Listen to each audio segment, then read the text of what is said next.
with you.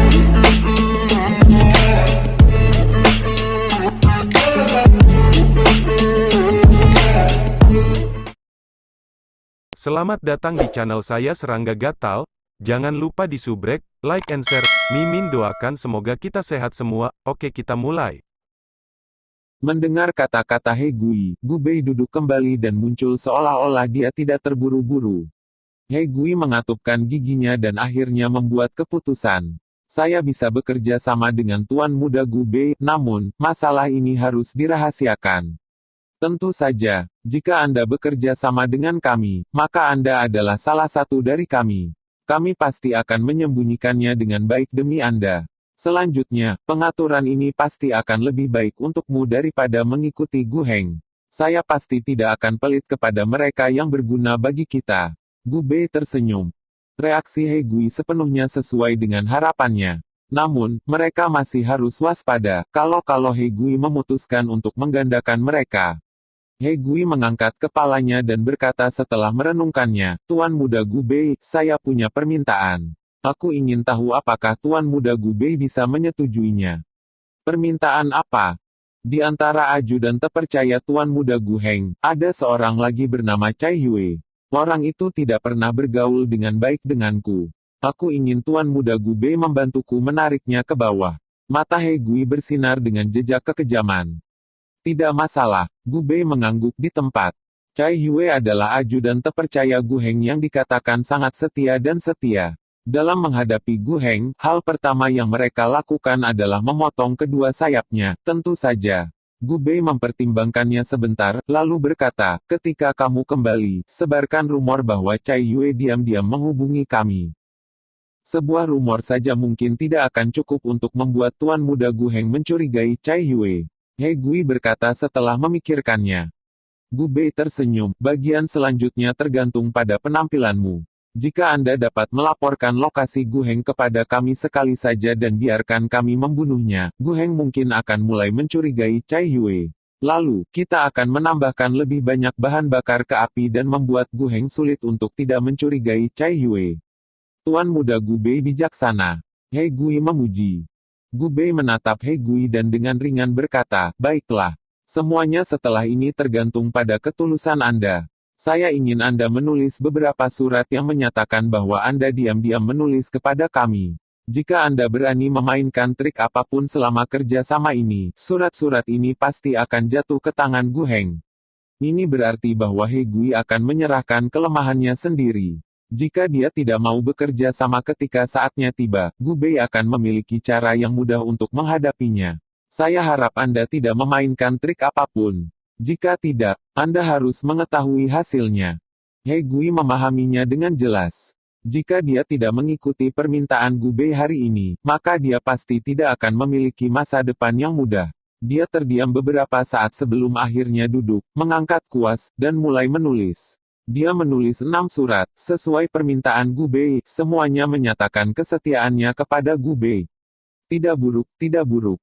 Gubei mengangguk dan menepuk bahu Hegui. Dengan jentikan tangan kanannya, dia melemparkan cincin interspatial ke Hegui, yang berisi 2000 batu spiritual. Ini adalah hadiahmu. Selama kamu terus membantu kami di masa depan, kamu pasti akan diperlakukan dengan baik.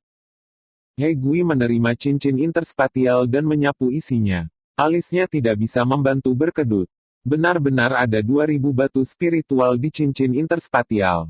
Ketika dia mengikuti Gu Heng, dia harus mempertaruhkan nyawanya setiap bulan hanya untuk mendapatkan 2 atau 300 batu spiritual. Namun, Gubei dengan santai memberinya 2000 batu spiritual. Memang, ada lebih banyak prospek dalam mengikuti Gubei. Terima kasih banyak kepada Tuan Muda Gubei. Hegui berkata, tampak sangat berterima kasih. Sesaat kemudian, Hegui pergi. Nili, bagaimana menurutmu? Gubei menatap Nili sambil bertanya, apakah Hegui dapat diandalkan? Orang ini sangat menghargai uang dan kami telah memberinya jumlah yang sangat besar. Belum lagi kami memiliki 2 kelemahannya di saku kami. Tidak ada yang perlu ditakuti. Dia akan mendengarkan dengan patuh. Dia mungkin sudah memikirkannya juga bahwa hanya akan ada penderitaan jika melawan kita. Kata Nili. Ada 2 orang yang melayani langsung di bawah Gu Heng. He Gui adalah orang yang picik, tapi Cai Yue itu sangat berbakat. Li Xingyun tidak bisa menahan diri untuk tidak menghela nafas, sayang sekali jika Gu Heng membuangnya. Nili melihat ke arah Li Xingyun saat ia bertanya, apakah saudara Xingyun memiliki kontak dengan Cai Yue sebelumnya? Kami sudah memiliki beberapa kontak sebelumnya. Saya pernah mengundangnya ke Liga Jalur Surgawi saya tapi ditolak. Li Xingyun menghela nafas dengan sangat kasihan. Jika itu masalahnya, maka saudara Xingyun harus tetap berhubungan dengannya. Jika ada hari di mana dia tidak lagi memiliki tempat sebagai bawahan Gu Heng, maka dia pasti akan memikirkan saudara Xingyun. Lagi pula, tidak ada faksi lain yang mau menerima pengkhianat, kata Nili. Baik, Li Xingyun mengangguk. Selama itu adalah bakat, dia pasti tidak akan melewatkannya. Karena kita sudah berada di Benteng Mingsan, mengapa kita tidak membeli beberapa barang sebelum kembali? Kata Nili setelah merenungkannya. Tentu, mereka bertiga mengangguk. Kelompok itu menuju Paviliun Harta Karun Surgawi, sebuah perusahaan perdagangan artefak di Benteng Mingsan. Ini juga merupakan perusahaan perdagangan artefak terbesar di Benteng Mingsan, bahkan beberapa petinggi akan berbelanja di sini. Di alam reruntuhan draconik, ada kekuatan kuat selain berbagai sekte besar. Misalnya, ada paviliun kerajinan dewa, yang bertugas menempa artefak dan menjualnya ke sekte besar. Ada juga beberapa perusahaan perdagangan kuat yang setara dengan sekte besar. Di dalam paviliun harta karun surgawi, mereka berempat memasuki aula besar dan langsung disambut oleh seorang lelaki tua berjubah panjang. Dia berjalan ke arah mereka, tersenyum ramah, dan berkata, "Empat tuan muda, selamat datang di paviliun harta karun surgawi kita. Bolehkah saya bertanya, apa yang Anda butuhkan?" Lu Piao menyapu pandangannya ke dinding dan berkata, "Bos, apakah Anda memiliki artefak yang digunakan untuk membunuh dan melindungi?" Pria tua itu tidak bisa menahan senyum, mayoritas barang kami digunakan untuk perlindungan dan pembunuhan. Bolehkah saya bertanya kelas berapa yang Anda empat tuan muda cari? Nili berkata, bawa yang terbaik dan mari kita lihat. Mendengar kata-kata Nili, alis pria tua itu sedikit berkedut, tampak sangat terkejut. Dia melirik keempatnya lagi, lalu segera tersenyum. Silakan ikuti saya. Meskipun mereka berempat berpakaian cukup sederhana, mereka mungkin tuan muda dari beberapa kekuatan besar. Kalau tidak, mereka tidak akan meminta yang terbaik saat berjalan di pintu. Di bawah pimpinan senior, mereka memasuki area terdalam. Di ruang terdalam dari paviliun harta karun surgawi adalah sebuah ruang rahasia, di mana ratusan artefak bermutu tinggi dari segala jenis dipajang. Nili bisa merasakan bahwa ada banyak ahli kuat yang tersembunyi di ruangan ini. Masing-masing dari mereka setidaknya dari Dao of Dragon Realm. Mereka berempat masuk. Kenapa ada orang lain di sini juga? Suara kesal terdengar dari dalam. Tuan muda yang terhormat, kami sangat menyesal tentang itu. Namun, setiap pelanggan dari paviliun harta karun surgawi yang ingin membeli artefak kelas 5 atau lebih akan datang ke sini. Suara seorang wanita dengan sabar menjelaskan.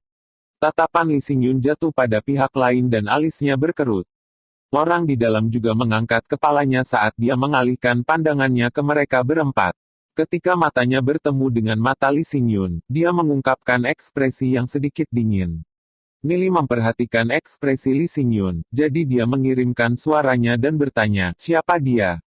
Li Xingyun menenangkan suasana hatinya dan menjawab dengan lembut, "Liu Feng." Setelah mendengar kata-kata Li Xingyun, mereka bertiga mengerti. Memang, musuh berjalan di jalan yang sempit. Untuk berpikir bahwa mereka akan menghadapi musuh utama Li Xingyun di tempat seperti ini. Liu Feng ini adalah orang yang mencuri roh iblis keturunan naga tingkat dewa Li Xingyun. Li Xingyun mengingat kejadian itu dan ingat bahwa Liu Feng juga ingin melahap Liga Jalan Surgawi juga. Saya tidak pernah berharap sepupu muda Xingyun berada di sini juga. Karena kamu di sini, ayo, mari kita duduk bersama. Liu Feng tertawa. Saya tidak pernah membayangkan bahwa sepupu muda Xingyun juga akan memiliki uang untuk membeli artefak paviliun harta karun surgawi. Dengan orang lain, mungkin Li Xingyun masih akan saling menyapa. Li Xingyun bahkan tidak bisa diganggu sebanyak itu dengan Liu Feng. Namun, dia tidak tampak marah. Sebaliknya, dia dengan tenang duduk di samping Liu Feng dan memperlakukannya seolah-olah dia adalah udara. Nili dan dua lainnya memperhatikan apa yang sedang terjadi. Mereka duduk di sebelah Li Xingyun dan mengabaikan Li Yufeng juga. Meskipun Li Xingyun telah membalasnya dengan sedih, Li Yufeng tidak terganggu olehnya. Tapi fakta bahwa mereka berempat sebenarnya sangat arogan untuk memperlakukannya seperti udara, membuat Li Yufeng marah. Sudut mulutnya sedikit berkedut. Dia tidak lagi repot dengan keempatnya. Namaku Cai Dai. Bolehkah saya bertanya apa yang ingin dibeli oleh keempat tuan muda? Seorang gadis manis dan imut duduk di depan Nili dan tiga lainnya. Suaranya melembutkan tulang-tulang orang yang mendengarnya. Paviliun harta karun surgawi benar-benar tahu bagaimana melakukan bisnis. Mereka mengirim keindahan seperti itu. Mungkin mustahil bagi kita untuk tidak menghabiskan uang. Gu Bei tertawa. Tuan muda menyanjung saya. Bagaimana mungkin penampilan Cai Dai membutuhkan pujian setinggi itu? Kata gadis itu sedikit malu. Gu Bei sekali lagi menunjukkan warna dirinya sebagai seorang hedonis. Dia tampak sedikit bernafsu, yang membuat wajah Cai Dai mendidih. Cukup, mari kita bicara tentang hal-hal serius. Nili menghela nafas sambil menepuk bahu Gu Bei. Nili memandang Cai Dai dan bertanya, Nona Cai Dai, saya ingin membeli beberapa artefak kelas 6 ke atas. Barang macam apa yang Anda miliki yang sesuai dengan deskripsi itu? Artefak kelas 6 ke atas. Cai Dai sedikit tercengang. Satu artefak kelas 6 bernilai puluhan ribu batu spiritual. Mereka hanya memiliki beberapa lusin dari mereka di seluruh paviliun harta karun surgawi. Adapun mereka yang berperingkat di atas kelas 6, mereka memiliki lebih sedikit. Dan hal pertama yang Nili katakan, ketika dia membuka mulutnya, apakah dia ingin membeli beberapa? Satu set armor artefak grade 6 sangat kuat sehingga bahkan seorang ahli alam Heavenly Axis akan kesulitan untuk menembusnya. Adapun artefak dengan nilai lebih tinggi, Anda hanya dapat menemukannya di paviliun kerajinan dewa yang legendaris. Tidak mungkin menemukan mereka gitu dekat dengan sekte bulu ilahi. Li Yufeng duduk di samping, bertingkah sedikit linglung. Gadis yang duduk di depannya memanggilnya. Tuan muda, apakah Anda masih menginginkan artefak ini? Artefak ini sedikit mahal. Keluarkan yang berbeda. Li Yufeng menggelengkan kepalanya dan tampak sedikit malu. Artefak kelas 6 di hadapannya berharga lebih dari 50.000 batu spiritual. Sangat mahal. Jika dia membelinya, dia tidak akan memiliki banyak batu spiritual yang tersisa. Oh, gadis itu tampak sedikit kecewa ketika dia melanjutkan, jika tuan muda masih ingin melihat artefak lainnya, maka Wu Dai akan mengeluarkannya untukmu. Li Yufeng menatap dinding, yang dipenuhi dengan artefak. Nilai terendah di antara mereka adalah kelas 5. Tatapannya jatuh pada salah satu artefak kelas 5 saat dia berkata, Nona Wu Dai, bawakan saya potongan itu. Sisi meja Nili tidak terganggu oleh Li Yufeng sama sekali. Mereka hanya terus mengobrol di antara mereka sendiri. Hal-hal seperti artefak mudah dicuri jika kamu terbunuh. Namun, jika Anda memiliki artefak kelas 6, maka bahkan seorang ahli alam sumbu surgawi tidak akan dengan mudah membunuh Anda. Adapun para ahli alam Dao of Dragon, mereka umumnya tidak akan muncul sedekat ini dengan sekte bulu ilahi. Mereka pasti akan pergi lebih dalam ke dunia luar. Kata Gu Bei. Li Xingyun menatap Nili sambil tersenyum, mari kita dengar pendapat Nili. Nili berkata, karena kita berencana untuk membeli sesuatu, maka tentu saja kita akan membeli satu set untuk semua orang. Bukan hanya untuk diriku sendiri. Semua orang tercengang saat mereka melihat Nili. Satu set artefak kelas 6 bernilai puluhan ribu batu spiritual. Dan Nili berencana untuk membeli beberapa. Dia akan membeli satu set untuk masing-masing. Nili menyapu dinding di dekatnya, mengamati artefak yang dipamerkan. Kemudian, dia menunjuk ke salah satu di kejauhan dan berkata, Nona Cai Dai, tolong bawakan artefak itu kepadaku. Itu adalah artefak kelas 6, pedang meteorit. Tuan muda benar-benar memiliki selera yang bagus. Ini adalah artefak kelas 6, pedang meteorit. Ini pasti yang terbaik di antara artefak kelas 6 kami. Ketajamannya bahkan bisa menembus armor grade 6 biasa. Cai Dai tersenyum. Dia dengan anggun melepaskan pedang meteorit dari dinding dan membawanya ke meja. Itu pedang yang bagus. Gu Bei menilai ketajaman pedang yang mengerikan dan matanya berbinar. Karena dia berlatih niat pedang, dia secara alami menyukai pedang. Berapa banyak batu spiritual untuk pedang ini? Nili bertanya pada Cai Dai. Caidai mengerutkan bibirnya dan tersenyum. Pedang meteorit ini berharga 76.000 batu spiritual. 76.000 batu spiritual. Hati mereka bergetar. Pedang ini sangat mahal. Mendengar kata-kata Caidai, Nili tersenyum. Nona Caidai, maukah Anda menjualnya seharga 36.000 batu spiritual? Jika Anda bersedia, kami akan mengambilnya. Caidai tertegun sejenak oleh kata-kata Nili. Harga eceran pedang meteorit ini adalah 76.000 batu spiritual, namun, harga dasarnya kira-kira 35.000 batu spiritual. Itu adalah garis bawah paviliun harta karun surgawi untuk pedang ini. Seorang anak yang biasanya boros yang mampu membeli pedang meteorit akan mulai menebas harganya dengan wajah pucat. Namun, mereka tidak akan menebasnya dengan kejam seperti yang dilakukan Nili. Dia terlalu tangguh dan memangkasnya menjadi setengah harga sekaligus. Itu adalah harga jual terendah mereka. Caidai masih tidak bisa melepaskannya. Tuan muda, saya khawatir paviliun harta karun surgawi kami tidak dapat menerima harga ini. Caidai berpura-pura berada dalam posisi yang sulit. Ini satu-satunya tawaran saya. Jika Anda meminta batu spiritual lagi, maka saya tidak menginginkannya lagi. Nili tertawa sambil melihat Caidai. Caidai tersenyum pahit. Batuk-batuk, baiklah kalau gitu. Pedang meteorit ini telah dijual kepada tuan muda seharga 36.000 batu spiritual. Dia tidak tahu bagaimana mengevaluasi Nili lagi. Jika Nili telah menawarkan 34.000 batu spiritual, dia pasti akan menawar dengan dia atau menolak untuk menjualnya sama sekali. Namun, dia menawarkan 36.000, yang berada dalam kisaran harga paviliun harta karun surgawi. Karena itu, dia tidak bisa mengusir pelanggan seperti itu. Hampir semua orang, dari Gubei hingga Li Xingyun, tercengang. Mereka tidak tahu bahwa Anda diizinkan untuk menawar di paviliun harta karun surgawi. Dan Nili telah memotong harga menjadi 2. Tapi yang lebih membuat mereka heran adalah kenyataan bahwa Caidai benar-benar menyetujui harga itu. Sementara itu, Lu Piao tidak terkejut sedikit pun. Bukankah normal untuk memotong harga hingga setengahnya? Baik-baik saja, maka, aku akan mengambil pedang meteorit ini untuk 36.000 batu spiritual. Nili tersenyum dan melemparkan pedang ke Gubei. Itu milikmu. Terima kasih. Gubei sangat bersemangat. Akhirnya ada pedang yang cocok untuknya. Liu Feng juga tercengang dengan apa yang baru saja terjadi.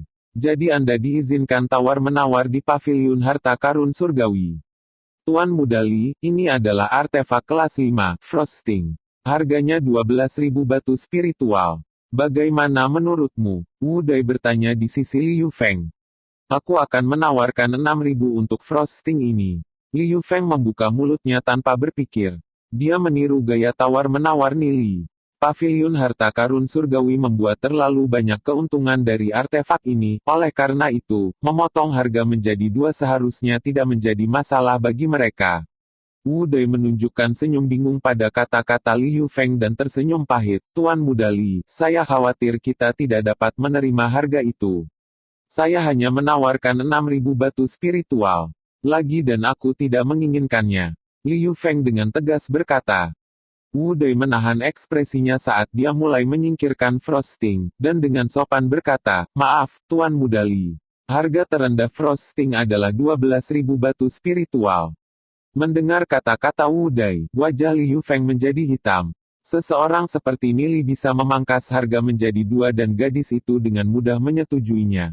Jadi mengapa Wu Dai menyimpan barang itu ketika dia memangkas harganya? Liu Feng sangat marah di dalam hatinya, tapi dia tidak dalam posisi di mana dia bisa menyala. Wu Dai tidak bisa menahan diri untuk diam-diam bergumam pada dirinya sendiri. Item ini hanya berharga 12.000 batu spiritual. Sebagai penerus pertama dari keluarga api Asen, Liu Feng benar-benar berani meminta 6.000. Adapun Frosting, mereka pasti tidak akan menjualnya dengan harga kurang dari 10.000 batu spiritual. Sekian dulu updateannya, tunggu lanjutannya di channel saya Serangga Gatal, di subscribe ya guys. Terima kasih.